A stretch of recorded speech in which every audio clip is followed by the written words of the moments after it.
Assalamualaikum warahmatullahi wabarakatuh. Selamat datang di channel As by Story. Jangan lupa like, komen dan subscribe serta aktifkan lonceng notifikasi agar tidak ketinggalan cerita menarik lainnya. Sekarang mari kita mulai ceritanya. Seperti saat ini, mereka sedang melakukan makan siang bersama. Ada juga para ustadz dan ustazah yang ikut serta melakukan makan bersama. Ini memang sudah rutinitas di pesantren ini.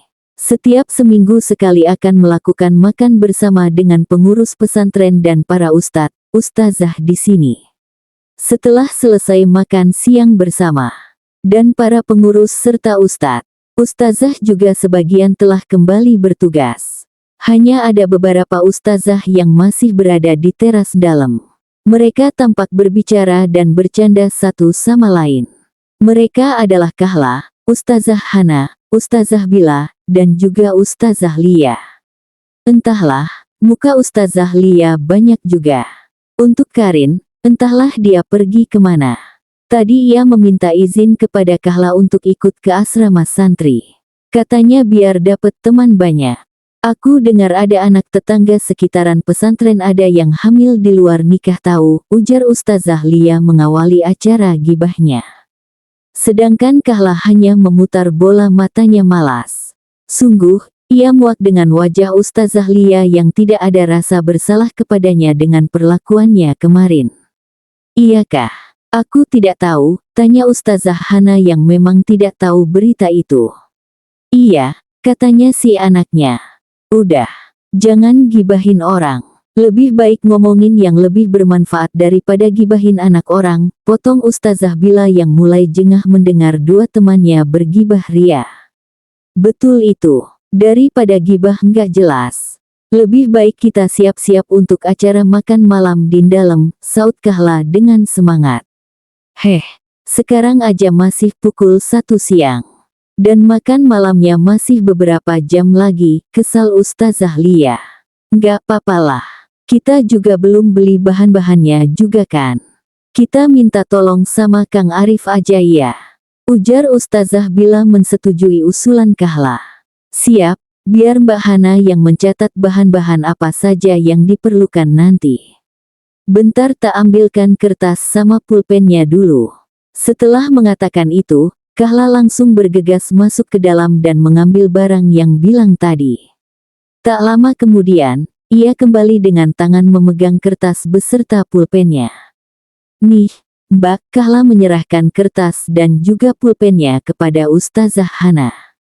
Ustazah Hana langsung menulis apa saja yang dibutuhkan nanti. Setelah selesai ia menyerahkan kepada Ustazah Lia beserta pulpennya. Tolong kasih ke Kang Arif ya, Mbak, pinta Ustazah Hana. Ustazah Lia yang melihatnya pun tersenyum lalu mengangguk dan menerima kertas dan juga pulpennya. Kok sama pulpennya, Mbak? Bingung Ustazah Bila ketika melihat Ustazah Hana menyerahkannya beserta pulpennya. Iya, nanti kalau ada bahan yang menurut Mbak Lia belum ada di situ bisa Mbak Lia tambahkan. Ya, Mbak, jawab Ustazah Hana. Ustazah Lia tersenyum dan mengangguk. Tetapi entah kenapa senyuman itu berbeda. Iya, Mbak. Dengan segera Ustazah Lia pamit dan bergegas menuju dapur pesantren. Di mana tempat itu adalah tempat beberapa kangkang pondok nongkrong. Tetapi tidak di dalam dapur, hanya di luar dapur yang memang sudah disediakan kursi dan meja kayu. Di perjalanan senyum Ustazah Lia tidak pernah luntur. Entahlah, mungkin ia sedang bahagia sekarang. Tak lama kemudian ia sudah sampai di tempat yang dituju. Dapat ia lihat dari jauh, ada 3 kangkang pondok yang sedang mengobrol di depan dapur, termasuk Kang Arif. Ia pun melihat kembali kertas cacatan tadi dan menuliskan sesuatu di sana. Ah, ia terlihat sangat bahagia sekarang ini. Selesai. Ini baru permulaan, bocah, gumamnya setelah menulis sesuatu itu. Ustazah Lia melanjutkan perjalanannya hingga sampai di depan kangkang tadi. Assalamualaikum, Kang. Tolong belikan bahan-bahan yang sudah ditulis di kertas ini, ujarnya sambil menyerahkan kertas tadi. Waalaikumsalam. Kang Arif mengambil kertas tadi dan membacanya. Ia sedikit heran ketika melihat daftar belanjaan di barisan akhir. Bukannya udang dilarang buat dimasak Dindalem? Tanya Kang Arif sambil menunjukkan tulisan itu. Seketika wajah panik Ustazah Lia terlihat. Bola matanya bergerak gelisan ke sana kemari seperti mencari alasan. Itu, Kahla yang memintanya, jawabnya takut-takut. Jawaban itu justru membuat Kang Arif semakin heran. Kahla, bukannya dia sudah tahu aturan ini? Mengapa membelinya? Kahla, iya, Kahla yang memintanya. Tak mau ambil pusing, Kang Arif pun segera berangkat ke pasar guna membeli semua ini. Sudahlah. Ayo Dav, kita ke pasar. Kami pamit, Assalamualaikum, pamitnya dan berlalu bersama dua temannya, Kang Adam dan Kang Dava. Iya, Waalaikumsalam. Ustazah Lia tampak menghela nafas lega ketika Kang Arif dan dua temannya sudah pergi dari hadapannya. Untung saja, gumamnya.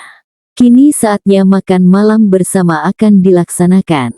Banyak kangkang dan juga ustadz-ustazah tengah sibuk mempersiapkan acaranya.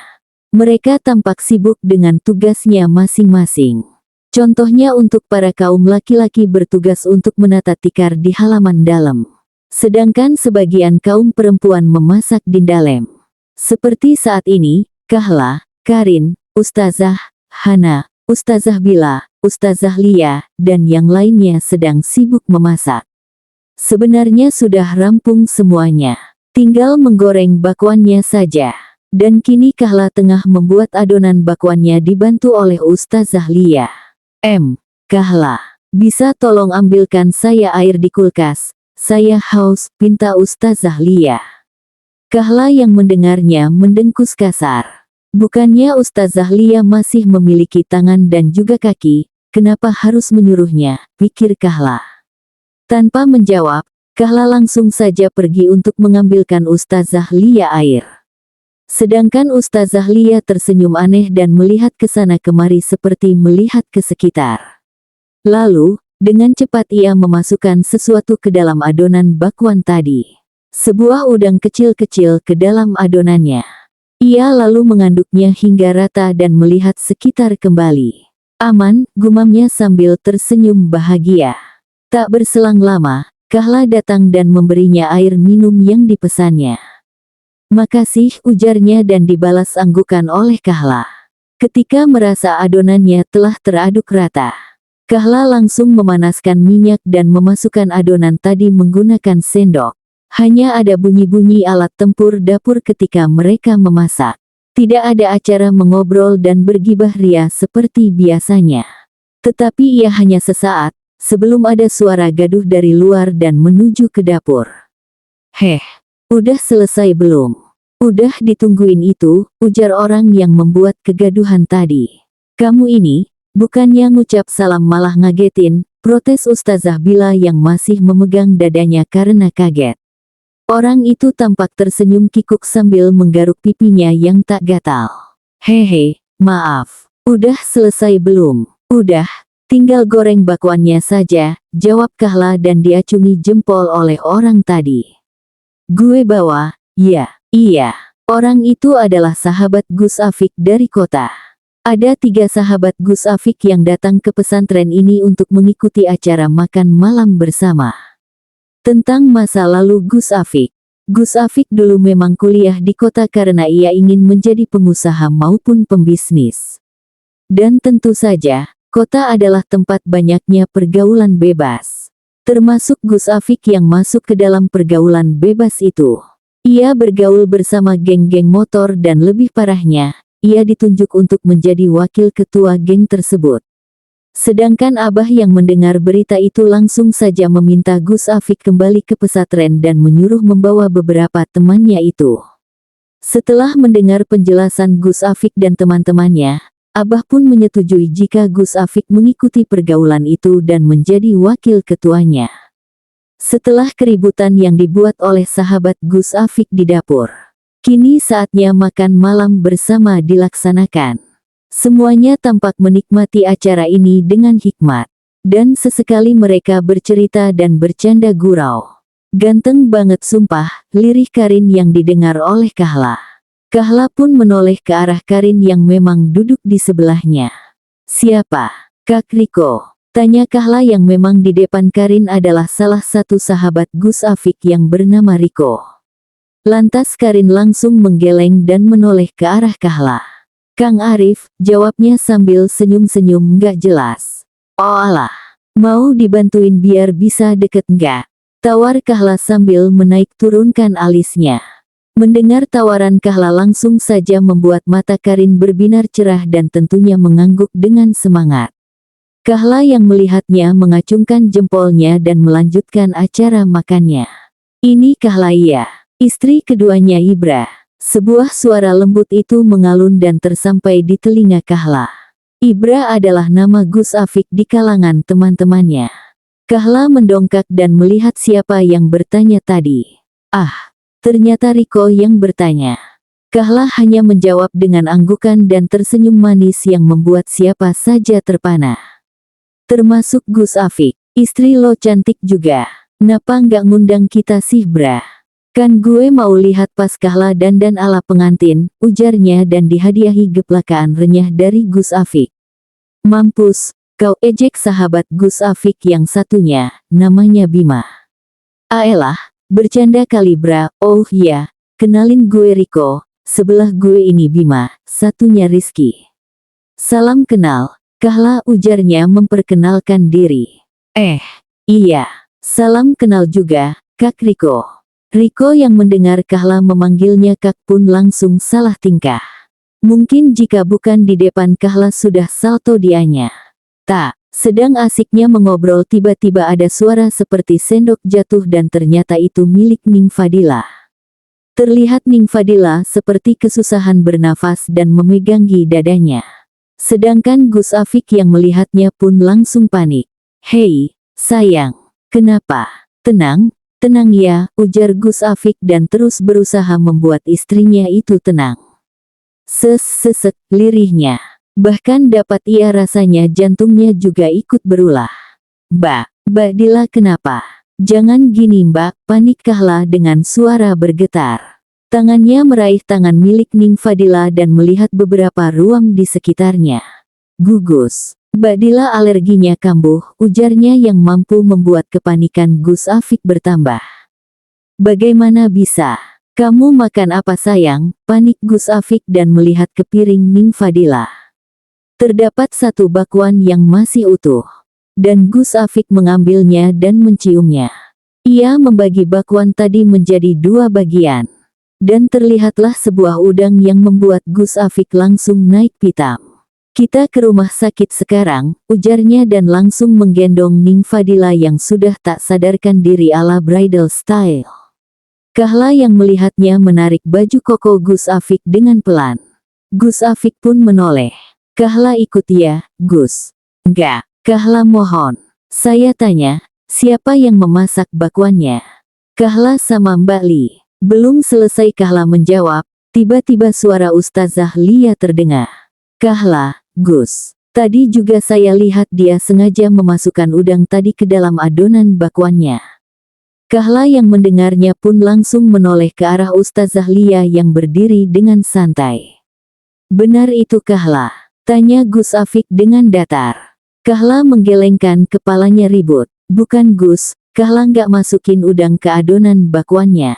Jangan percaya Gus. Tadi saya lihat sendiri, kasihan Ning Fadila. Udah baik malah diginiin. Keterlaluan kamu, ujar Gus Afik terhadap Kahla dan melanjutkan langkahnya. Kahla pun menahan lengan Gus Afik lagi. Kahla mohon Gus, Kahla ikut ya. Enggak, Kahla. Dibilang enggak, ya enggak. Gara-gara kamu istri saya jadi seperti ini. Kalau terjadi sesuatu dengan istri saya, awas kamu, bentak Gus Afik dan berlari menuju mobil bersama Abah dan juga Umi. Kahla diam membisu mendengar bentakan dari Gus Afik. Ia tak pernah dibentak sekalipun oleh keluarganya. Dan kini, pertama kalinya ia dibentak. Kahla menunduk dan menangis. Banyak bisik-bisik dari orang sekitarnya. Dan itu membuatnya semakin ingin menangis. Karin yang melihatnya pun langsung memeluk Kahla dengan erat. Udah, nggak apa-apa. Nanti Afik gue bejek-bejek biar jadi Afik gebrek kalau udah pulang, ujarnya menenangkan Kahla. Sedangkan Kahla malah semakin menangis ketika dipeluk oleh Karin. Seketika Karin teringat sesuatu. Ia melepaskan pelukannya dan melihat wajah Kahla yang sudah memucat. Gue lupa kalau lo juga alergi udang. Terus ini gimana? Panik Karin dan malah semakin panik ketika Kahla kehilangan kesadaran dan limpung di tanah. Kang Arif yang melihatnya juga ikut panik dan tanpa ia sadari langsung menggendong Kahla keluar pesantren disusul oleh Karin. Mereka akan membawa Kahla ke rumahnya agar diperiksa oleh ibunya Kahla. Kalian tidak lupakan, jika ibu Kahla seorang dokter. Kang Arif terus berusaha berlari dengan kencang sambil menggendong tubuh Kahla yang sudah tak sadarkan diri. Tidak lupa, ada Karin, Riko, Bima, dan juga Rizky yang mengikutinya. Dan tentu saja mereka menjadi tontonan bagi orang yang tak sengaja melihat mereka. Hingga mereka sampai di depan gerbang yang menjulang tinggi berwarna kuning keemasan. Kang Arif dengan ribut memanggil satpam rumah Kahla yang sedang ngopi. Pak, tolong bukain Pak." Paniknya dibantu oleh Karin yang memang memiliki kesabaran setipis tisu dibagi dua. Pak Satpam tentu saja kaget. Ia langsung berlari dan melihat anak dari majikannya yang tidak sadarkan diri di gendongan seorang lelaki. Satpam itu membuka gerbangnya dengan cepat dan gugup. Kang Arif dan yang lainnya langsung masuk ke dalam tak lupa mengucapkan terima kasih. "Tante Rani, Tante tolong buka," teriak Karin yang sudah tidak sabar. Ia terus meneteskan air matanya kala melihat Kahla yang semakin pucat. "Tante, tolong buka pintunya." Kini giliran Bima yang bersuara. Ia juga tidak tega melihat Kahla yang semakin pucat seperti mayat hidup. Ceklek, pintu besar itu terbuka. Terlihatlah tubuh kekar milik Naren, Baba dari Kahla. Tentu saja Baba begitu terkejut melihat putrinya yang digendong oleh seorang lelaki, dan parahnya putrinya sudah tak sadarkan diri. Mereka yang melihat siapa yang membuka pintunya pun menelan salivanya dengan susah payah. Bagaimana tidak, seorang paruh baya yang membukakan pintu memiliki tubuh yang begitu kekar. Ototnya di mana-mana, dan juga dadanya terlihat menonjol. "Kamu apakan putri saya?" tanyanya dengan suara dingin. Sontak membuat mereka dua kali lipat takutnya.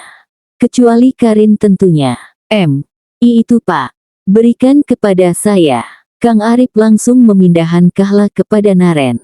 Dan Naren menatap mereka dengan datar. "Kalau kalian mau di luar terus, saya tutup pintunya." Tentu saja mereka langsung ribut masuk ke dalam rumah Kahla. Setelahnya Naren menutup pintunya dan berlari menuju lantai 2, di mana kamar Kahla berada. "Terus kita ngapain?" tanya Rizky menatap satu persatu wajah teman-temannya. "Maling." "Ya nggak taulah," sewot Karin dan menyusul Naren ke lantai 2. Karin memang sudah biasa di rumah Kahla. Keluarga Kahla sudah menganggap Karin sebagai keluarganya juga. Dan yang lainnya menatap satu sama lainnya. "Ikut ajalah," ujar Riko dan diangguki oleh yang lain. Akhirnya mereka menyusul ke lantai 2 dan ke kamar Kahla. "Gimana Bu?" tanya Naren terhadap sang istri yang telah selesai memeriksa Kahla. Alhamdulillah nggak terlalu parah Ba. Terima kasih untuk kalian yang tepat waktu buat bawa Kahla ke sini, ucapnya sambil tersenyum, tetapi langsung berganti dengan wajah sendu ketika melihat Kahla yang terbaring. Rani merebahkan tubuhnya di samping Kahla dan mengelus lembut pipi Kahla yang sedikit dingin itu. "Jangan kayak gini lagi ya, Nak." Bubu khawatir, lirihnya dan memeluk Kahla. Yang lainnya hanya bisa diam tak bergerak. Kecuali Karin yang ikut berbaring di samping Kahla dan memeluk Kahla. "Tante jangan khawatir. Karin bakal jaga Kahla terus," ucapnya dengan tulus. Rani yang mendengarnya tersenyum manis dan mengelus kepala Karin dengan lembut.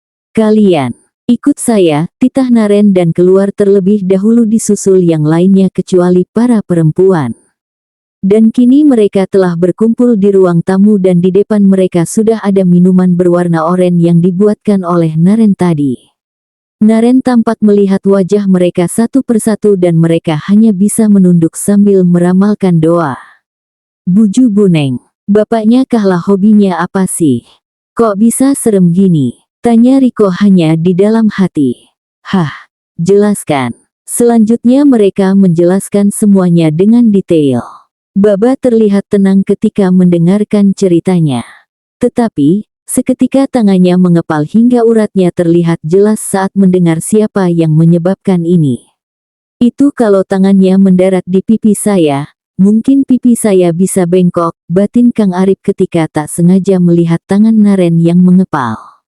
Puteriku terlalu baik untuk menikah dengan seorang bajingan seperti Afik. Sedangkan di sisi lain, di sebuah rumah sakit, tepatnya di ruang rawat Ning Fadila, terdapat Gus Afik yang setia menemani sang istri yang belum sadarkan diri. Ia masih mengingat perkataan dokter yang memeriksa Ning Fadila tadi. Ia sungguh tidak ikhlas jika harus ditinggalkan oleh sang istri suatu saat nanti. Flashback. Terlihat 3 orang berbeda usia kini duduk di kursi tunggu dengan wajah khawatir. Banyak ramalan doa yang mereka ucapkan agar seseorang yang berada di dalam ruang UGD tidak kenapa-napa. Krek, pintu kaca UGD itu terbuka, dan memperlihatkan seorang dokter dan diikuti oleh satu suster di belakangnya. Gus Afik yang melihatnya pun menghampiri sang dokter. Gimana keadaan istri saya, dok? Tanyanya dengan cemas. Dokter itu hanya diam, belum ada niatan untuk menjawab. Lalu, dokter itu menghela nafas dan berkata, sekarang keadaannya sudah membaik, tetapi penyakit yang dideritanya semakin parah.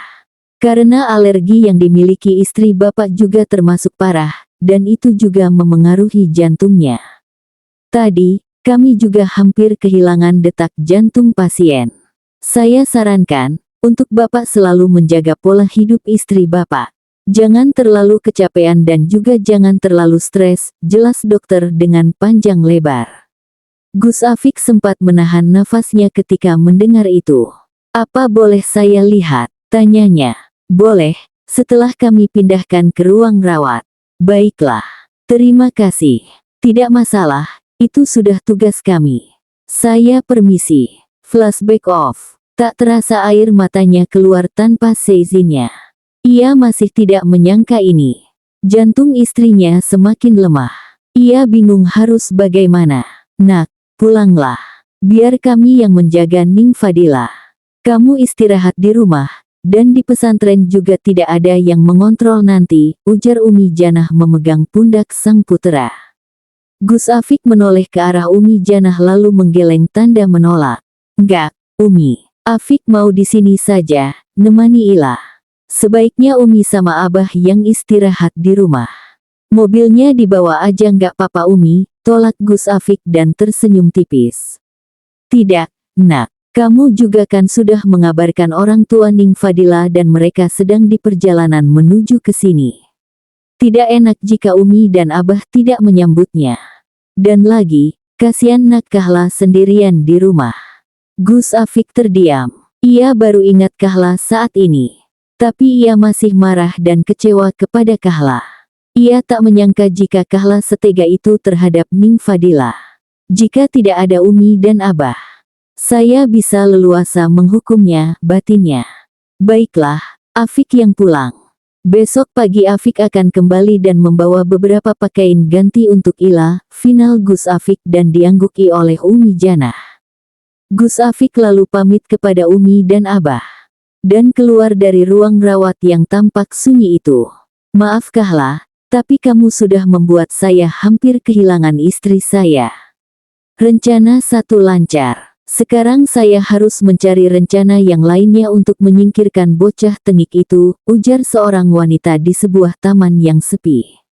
Setelah membereskan kekacauan tadi, ia langsung menuju taman dengan senyum merekah di sepanjang jalan. Acara makan malam yang biasanya lancar dan damai. Tadi malam terlihat kacau. Karena kejadian di mana Ning Fadila yang tiba-tiba sesak nafas, Lalu Gus Afik yang membentak Kahla, dan juga Kahla digendong Kang Arif keluar dari gerbang pesantren. Dan kini, Ustazah Lia sedang duduk di kursi taman dengan senyuman yang tak pernah luntur sedikitpun. Hah, saya senang sekali malam ini. Lebih senang jika saya bisa menyingkirkan bocah itu, dan menjadi istri dari Gus Afik, ujarnya dengan kekahan kecil. Berbeda dengan Ustazah Lia yang sedang bahagia. Kini Gus Afik yang telah sampai di depan dalam langsung keluar dari mobil dan berjalan masuk ke dalam dengan raut muka marah dan dingin. Dengan kasar ia membuka pintu dalam tanpa ada rasa khawatir jika pintu itu terlepas nantinya. Langkahnya ia bawa ke kamar yang ditempati oleh Kahla.